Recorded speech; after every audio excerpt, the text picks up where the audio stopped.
Bonjour à tous et bienvenue dans ce petit tutoriel gratuit, cette fois-ci sur les astuces InDesign. Vous avez été nombreux à me le demander après les astuces Illustrator. Donc aujourd'hui je vais vous montrer mon top 3 des astuces méconnues sur InDesign. Allez, c'est parti! La première astuce va consister à créer un système de grille à l'intérieur d'InDesign. Pour ce faire, je vais prendre mon outil rectangle et je vais tracer un rectangle d'une extrémité à l'autre de mes marges. Ainsi, comme ça, je délimite toute la surface dont je veux utiliser mon système de grille. Et grâce aux touches du clavier gauche, droite, haut et bas, je vais pouvoir subdiviser ce fameux rectangle maintenant afin de créer mon système de grille. Tant que je n'ai pas lâché le clic de ma souris, je peux éditer la gouttière qui va se trouver entre chaque élément grâce à la touche CTRL et les fameuses touches gauche, droite, haut et bas. Donc là par exemple CTRL droite et CTRL haut, je vais pouvoir un petit peu jouer là-dessus. Une fois que j'ai fini, je lâche et maintenant je vais pouvoir importer des images à l'intérieur de cette grille. Pour ce faire, je sélectionne un groupe d'images et je vais venir les faire glisser dans InDesign. Donc 1, 2, 3, 4, 5 et 6. Et je vais tout réajuster comme ceci.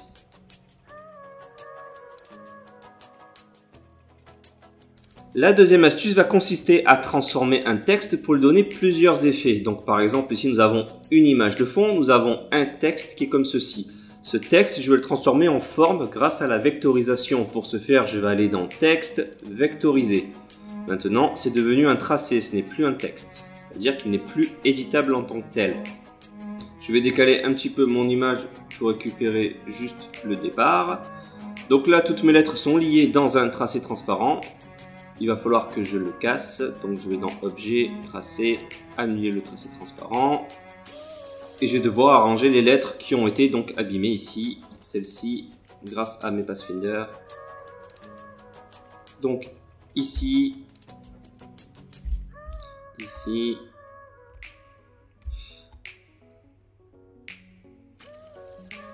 Une fois toutes mes lettres arrangées, je vais pouvoir maintenant donner deux couleurs différentes à mon texte. Par exemple, je pourrais dire que cette partie-là serait la partie blanche. Et que cette partie-là serait la partie noire. Je pourrais aussi par exemple donner la couleur de la photo en créant un nouveau tracé transparent sur cette partie du mot. Donc objet tracé, créer un tracé transparent. Je vais venir coller à l'intérieur de ce tracé transparent la photo de fond. Afin de créer ce genre d'effet. Une fois que mon texte est devenu une forme, les possibilités sont assez grandes. Dans cette nouvelle astuce, nous allons voir ce qu'on peut faire avec l'importation de PSD à l'intérieur d'InDesign. Donc on va passer juste un petit moment sur Photoshop pour détourer rapidement cette image. Donc on va aller rapidement sur sélectionner et masquer. Sélectionner un sujet. C'est vraiment juste pour la démonstration. Je crée ça dans un nouveau calque avec masque de fusion. Donc le voici, je vais l'enregistrer en PSD. Je vais l'appeler démo.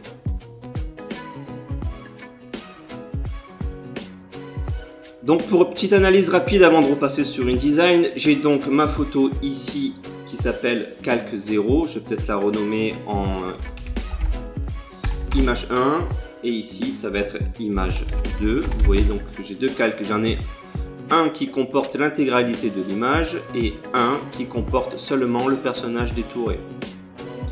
Retournons dans InDesign et nous allons créer un bloc image pour faire venir notre fameuse photo à l'intérieur. Donc CTRL D, je vais venir importer mon fichier démo.psd. Je vais l'ajuster un petit peu. Donc comme vous le voyez, mon fichier démo.psd est arrivé avec mon image complète. Si je vais voir dans Calque, il est donc juste ici. Ce que je vais faire, c'est que je vais sélectionner ce fameux bloc, je vais venir le copier et je vais venir le coller sur place. Ce qui a pour effet de créer un deuxième bloc démo.psd qui est parfaitement superposé. Vous voyez donc ici avec le précédent. Bien. Celui qui est au-dessus, je vais lui demander, avec un clic droit, de venir dans les options de calque d'objet et de venir afficher seulement le calque qui s'appelle 0 copie, c'est-à-dire le calque qui contenait seulement le détourage du personnage. À ce niveau-là, vous ne voyez pas de différence parce que les calques sont parfaitement superposés. Mais si je sélectionne donc ce fameux calque du dessus et que je le déplace, vous allez voir qu'il ne contient seulement que mon personnage. Et maintenant, grâce à cette technique de sélection de calque, j'ai la possibilité de prendre mon calque arrière et de l'abaisser pour pouvoir créer ce petit effet. Donc voilà, nous pourrions imaginer différentes variantes de mise en page grâce à cette petite sélection de calques que nous permet le mode PSD. Si cette petite vidéo vous a plu, sachez que l'intégralité de ce qui vous a été montré aujourd'hui est disponible dans la version complète que je vous mets en description. Merci à tous d'avoir suivi ce tuto et je vous dis à très bientôt.